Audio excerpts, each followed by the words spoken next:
எங்கும் நிறைந்ததெல்லாம் சிவமயமே. இங்கு ஈரேழு உலகங்களும் அவன் வசமே. எல்லோர்க்கும் அன்பு செய்ய நினை மனமே. எல்லோர்க்கும் அன்பு செய்ய நினை மனமே.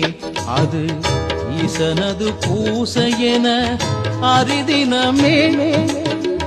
திருநீரு அணிந்தவர்க்கு தீமையில்லையே.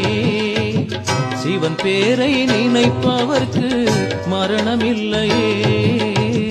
திருநீரு அணிந்தவர்க்கு தீமையில்லையே.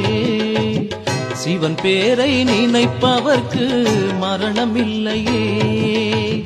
திருக்கோவில் மிதித்தவர்க்கு பயமும் இல்லையே. திருக்கோவில் மிதித்தவர்க்கு பயமும் இல்லையே.